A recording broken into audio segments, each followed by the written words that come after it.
मेरे प्यारे बच्चों नमस्ते। आज हम जो प्रश्नों की सीरीज लेकर आए हैं वो परीक्षा की दृष्टि से बहुत ही महत्वपूर्ण है। तो सभी प्रश्नों को बहुत ध्यान से समझेंगे और समझने के बाद उनको देखेंगे कि बहुविकल्पी के क्वेश्चन हैं, मानव जनन लेसन से हैं। देखते हैं पहला क्वेश्चन क्या है हमारा। पहला क्वेश्चन है सरटोली की कोशिकाएं। सरटोली की कोशिकाएं पाई जाती हैं, किस में पाई जाती हैं? बेटा यहाँ पर 4 ऑप्शन दिए गए हैं। सरटोली की कोशिकाएं जो है कहाँ पाई जाती हैं, ऐसा प्रश्न है। इसमें 4 ऑप्शन दिए गए हैं। एक तो वृषण में, अंडाशय में, स्तन में और यकृत में। बेटे सरटोली की कोशिकाएं जो होती हैं इनका प्रमुख कार्य होता है स्पर्म को पोषण देना। तो स्पर्म मेल में बनते हैं, ये पुरुष में बनेंगे, अर्थात सरटोली की कोशिकाएं जो पुरुष में पाई जाएंगी तो इसका विकल्प जो है पहला सही होगा, वृषण में। मतलब टेस्टिस में जो है सरटोली की कोशिकाएं पाई जाती हैं। चलो देखते हैं कि सरटोली की कोशिकाएं क्या होती हैं और ये कहाँ पर पाई जाती हैं। ये फिगर है, यह मनुष्य के वृषण की जो है काट है, इसको देखते हैं और इसमें देखते हैं प्यारे बच्चों कि ये जो रचनाएं हैं, ये रचनाएं जो है सरटोली की कोशिकाएं, इसमें गोलाकार रचना जो दिखाई पड़ रही है ये कोशिका सेल ऑफ सरटोली कहलाती है। अर्थात इनका काम होता है शुक्राणुओं को, जो यहाँ पर शुक्राणु हैं, इन शुक्राणुओं को पोषण प्रदान करना। तो हम बहुत आराम से ऐसा कह सकते हैं कि सरटोली की कोशिकाएं मनुष्य के वृषण के अंदर पाई जाती हैं। इन्हें हम सेल ऑफ सरटोली कहते हैं। बेटे अगले क्वेश्चन की तरफ चलते हैं। ये पोर्शन मेरी समझ से समझ में आ गया होगा सभी को। अब हम अगले प्रश्न की तरफ चलते हैं। मानव अंडाणु होता है, मानव का अंडाणु कैसा होता है? यहाँ पर 4 ऑप्शन दिए गए हैं। अपीतकीय, सूक्ष्म पीतकीय, मध्य पीतकीय और वृहद पीतकीय। बेटा पीतक के आधार पर, पीतक वो अंडे का पीला वाला भाग, उसकी मैं बात कर रहा हूँ। पीतक के आधार पर अंडों को निम्नलिखित 4 भागों में बांटा गया है और इन 4 अंडों में अपीतकीय जो अंडे होते हैं ये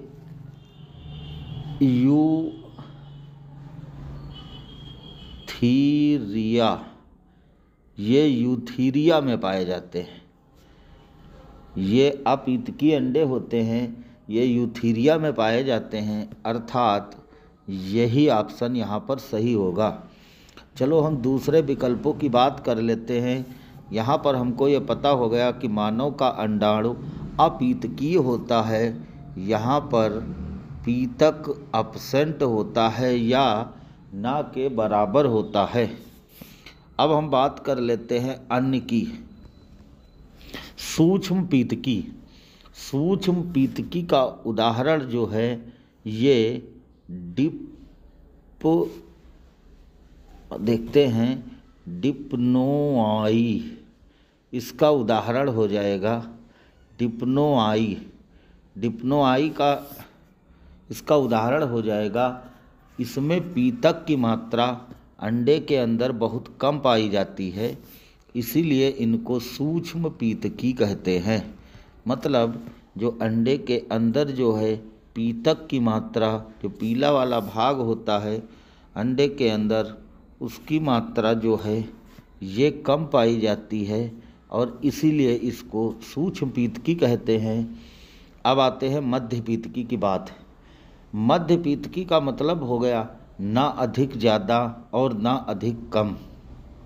अर्थात ये क्वालिटी मध्य पीतकी वाली क्वालिटी ये पक्षियों में होती है। पक्षी जो होते हैं उनमें पीतक इस तरीके से देखा होगा, अंडे के अंदर येलो पोर्शन जो होता है इसका, ये पक्षियों में पाया जाता है, बर्ड्स में। अगली हम बात कर लेते हैं वृहत पीतकी। इसको अति पीतकी के नाम से भी जाना जाता है। इसका मतलब यहाँ पर पीतक ज़्यादा संख्या में होगा, पीतक की मात्रा ज़्यादा होगी। इसका मतलब ये ज़्यादा येलो पोर्शन यहाँ पर ज़्यादा होगा, और ज़्यादा होगा तो ऐसा अंडा कहाँ पर मिलता है? ऐसा अंडा जो है हमको मिल जाता है कीटों में। इस प्रकार का अंडा हमको कीटों में प्राप्त होता है। तो शायद पूरी तरीके से आपको ये बात अब पता चल गई होगी। तो इसका ऑप्शन सही होगा पहला। अब हम बात कर लेते हैं अगले प्रश्न की। मनुष्य में निषेचन कहाँ होता है? सभी बच्चे जानते हैं कि निषेचन की क्रिया मानव के अंदर फैलोपियन नाल में होती है। निषेचन की क्रिया मानव में फैलोपियन नाल में होती है। इसको फैलोपियन ट्यूब कहा जाता है, क्योंकि यहाँ पर जो 4 विकल्प दिए गए हैं, गर्भाशय में, योनि में, अंडाशय में, ये चारों विकल्प गलत हैं। अंडाशय में अंड का निर्माण होता है, योनि के माध्यम से शुक्राणु प्रवेश करते हैं गर्भाशय में, और गर्भाशय में शिशु के पालने का ये एक कमरा होता है। अर्थात यहाँ पर अपरा के निर्माण के बाद शिशु का 9 महीने तक पालन पोषण होता है। तो यहाँ पर जो विकल्प सही होगा फैलोपियन नाल। चलो देखते हैं ये फैलोपियन नाल क्या होती है। ये फीमेल का रिप्रोडक्टिव आर्गन है। फीमेल के रिप्रोडक्टिव आर्गन को देखते हैं ध्यान से, तो ये गर्भाशय है, ये पोर्शन गर्भाशय है, तथा यहाँ से लेकर और यहाँ तक का जो भाग होता है, यहाँ से यहाँ तक का भाग जो है, इस भाग को हम कहते हैं फैलोपियन ट्यूब। अब फैलोपियन ट्यूब में इस स्थान पर, यहाँ मैं इस स्थान की बात कर रहा हूँ, एक बार फिर से देख लेते हैं। मैं इस स्थान पर बात कर रहा हूँ, इस स्थान की बात कर रहा हूँ। यहाँ पर ए आई और जे, ए आई जे इसका फुल फॉर्म है एम्पुला इस्थेमस जंक्शन। ये भाग होता है, और इसी जंक्शन पर जहाँ पर एम्पुला और जहाँ पर एस्थमस आपस में मिलते हैं, यहाँ पर निषेचन की प्रक्रिया होती है। तो हम लोगों ने ये समझ लिया निषेचन की प्रक्रिया किस जगह पर होती है। तो अगर फैलोपियन ट्यूब की बात करते हैं तो फैलोपियन ट्यूब न कहा जाए, तो अगर इसके ऑप्शन में कभी AIJ लिखा हो तो हम ये आराम से इस प्रश्न का उत्तर दे सकते हैं। आते हैं हम अगले क्वेश्चन की बात करते हैं। 28 दिन वाले रजोधर्म चक्र के दौरान अंडोत्सर्ग किस दिन होता है? प्रथम दिन, 7वें दिन, 14वें दिन और जो है 28वें दिन। यहाँ पर एक हम आपको ग्राफ दिखाएंगे, ग्राफ के माध्यम से समझेंगे। ये एक स्त्रियों में मासिक चक्र का एक ग्राफ दिया गया है। यहाँ से पहला दिन स्टार्ट होता है और यहाँ से 28वां, मतलब पहले दिन से और 28वें दिन तक का एक मासिक चक्र होता है। इसके बाद फिर से 1 से और 28 तक का समय अगले मासिक चक्र का होता है। इस दौरान हम देखते हैं जो 14वां दिन है, ये वाला भाग 14वां दिन हम इसमें देख सकते हैं बड़े आराम से। 14वें दिन पर एवोल्यूशन होता है।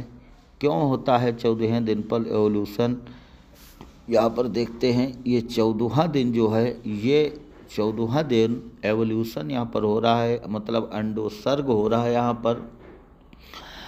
तो हम इसका सही उत्तर यही देंगे कि अंडोत्सर्ग की प्रक्रिया 14वें दिन होती है। ये बात हम लोग नहीं भूलेंगे, क्योंकि ये बहुत महत्वपूर्ण प्रश्न है और ये काफ़ी बार परीक्षाओं में पूछा जाता है। तो इसका ऑप्शन जो हो जाएगा वो ऑप्शन होगा 14वें दिन। तो इसलिए यहाँ पर विकल्प 3 सही होगा। अब हम लोग आते हैं अगले प्रश्न पर। अगला प्रश्न है, मैथुन के समय योनि को चिकना बनाने हेतु क्षारीय द्रव स्रावित करने वाली ग्रंथि है। यहाँ पर जो ये पोर्शन आया है वो बताता है कि जब कपुलेशन होता है उस समय कौन सी ग्लैंड जो है योनि को, वेजाइना को चिकना बनाती है और एक क्षारीय पदार्थ का स्रावण करती है, और वो ग्रंथि का नाम बताइए। हम लोग आते हैं, इसको एक चित्र के माध्यम से समझेंगे। ये पुरुष के पेनिस की काट है। इसमें हम देखते हैं कि यहाँ पर यूरेनरी ब्लैडर, ऊपर देखते हैं ये पोर्शन यूरेनरी ब्लैडर है।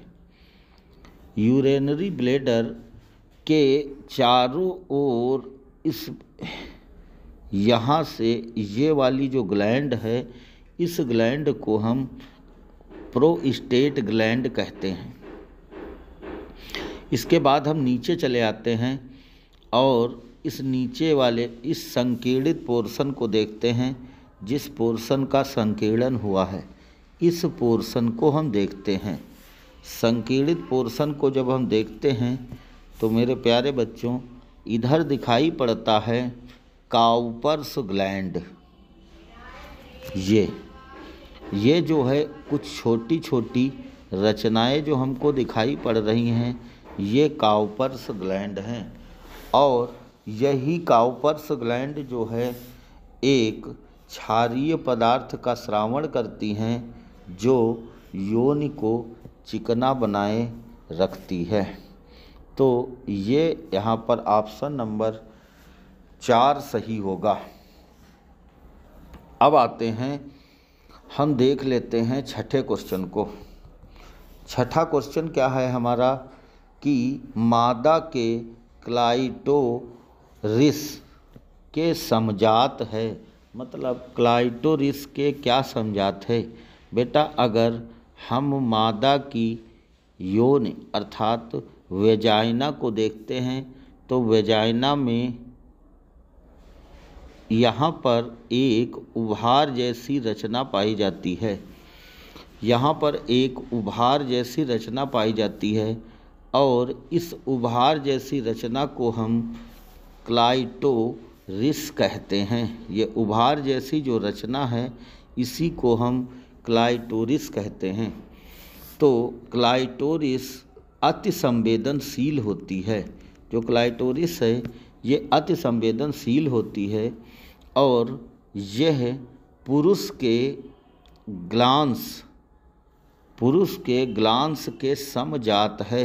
इस बात को ध्यान में रखना, बहुत ही संवेदनशील होती है। जैसा कि पुरुष का ग्लांस संवेदनशील होता है। अब हम देखते हैं बेटे, ग्लांस क्या भाग होता है, इसकी बात करते हैं। ये पुरुष के पेनिस का चित्र है और पुरुष के पेनिस का, जब ये पुरुष के पेनिस का ऊपर वाला चित्र था, यहाँ पर जो दिखाया गया था। अब इसके नीचे वाला भाग को देखते हैं। जो ये वाला भाग है, इसको हम देखते हैं। यहाँ पर जो है फॉर स्किन पाई जाती है। ये जो होता है ये पोर्शन फॉर स्किन वाला पोर्शन कहलाता है। ये फॉर स्किन होती है और ये सीसन का अग्रभाग होता है। तो ये वाला भाग जो अत्यधिक उत्तेजित होता है कपुलेशन के समय, जो ये वाला भाग होता है ये भाग अत्यधिक उत्तेजित हो जाता है और उत्तेजनशीलता इसमें बहुत होती है। तो ये भाग उत्तेजनशीलता में ये कुछ फूल जाता है। तो इसी भाग को जो है हम ग्लांस कहते हैं और ये ग्लांस ऑफ पेनिस ये कहलाता है। तो हम कह सकते हैं सीसन के अग्रभाग को हम ग्लांस के नाम से जानते हैं। तो वहाँ पर जो रचना हम लोगों ने देखी थी कि स्त्रियों में एक मिनट आते हैं क्वेश्चन पर। मादा में क्लाइटोरिस किसका समजात है? तो सीसन यहाँ पर ऑप्शन दिया था, ये नहीं हो सकता पूरा सीसन। वृषण से संबंध ही नहीं है। स्क्रोटम ये भी ऑप्शन नहीं हो सकता है। तो हमारा विकल्प सही है ग्लांस। अब हम आते हैं अगले चित्र पर, अगले जो है प्रश्न पर आते हैं। प्रश्न नंबर 7 है, विभेदन के दौरान स्पर्मेटिड किसमें संयोजित होते रहते हैं? जब विभेदन की क्रिया होती है तो स्पर्मेटिड जो होते हैं ये कहाँ संयोजित होते रहते हैं? संयोजित होते रहते हैं जब स्पर्मेटिड्स बन जाते हैं तो इनको स्पर्मेटिड को कहा जाता है।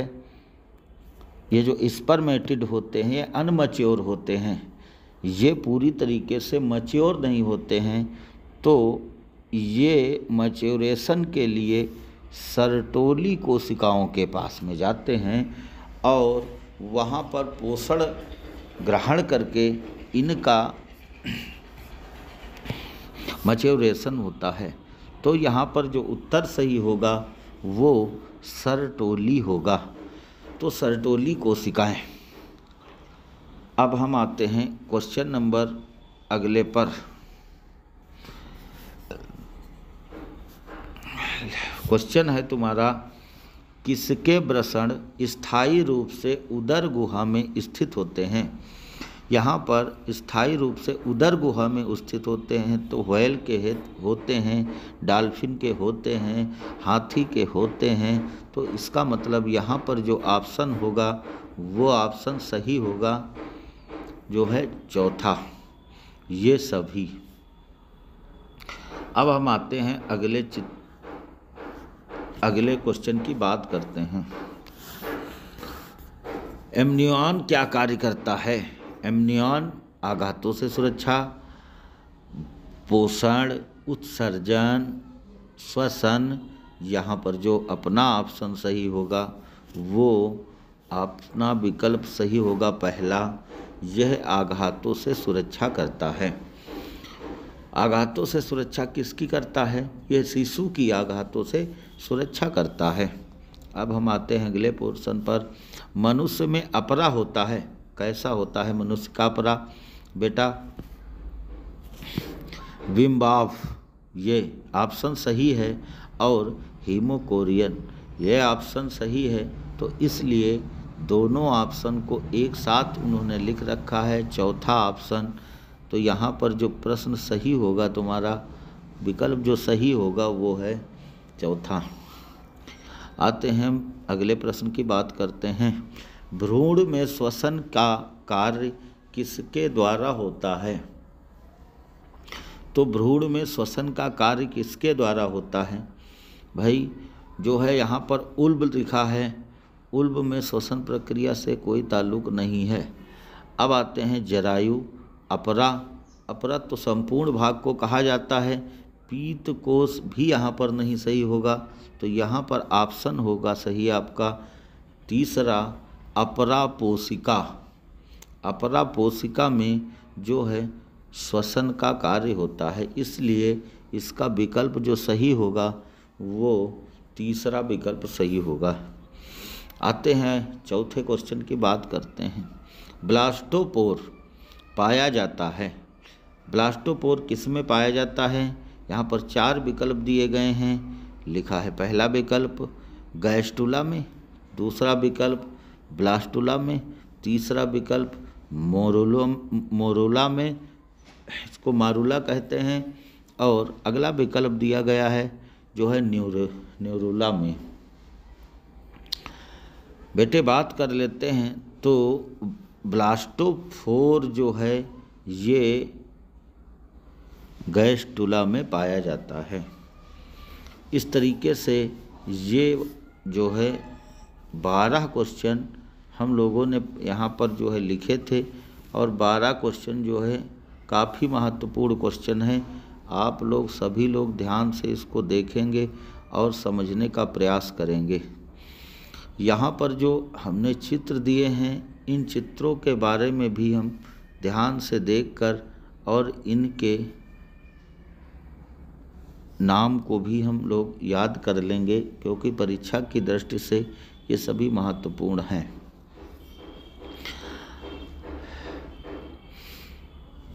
मासिक धर्म, स्त्रियों में मासिक धर्म से बहुत क्वेश्चन पूछे जाते हैं। इस पे भी जो है आप लोग इसका जो है ग्राफ बिल्कुल याद कर लेंगे, और इससे आपको परीक्षा में, बोर्ड की परीक्षा में जो आगामी आ रही है, इसमें बहुत से क्वेश्चन मिल जाएंगे। तो धन्यवाद बच्चों, हम आपके उज्जवल भविष्य की कामना करते हैं।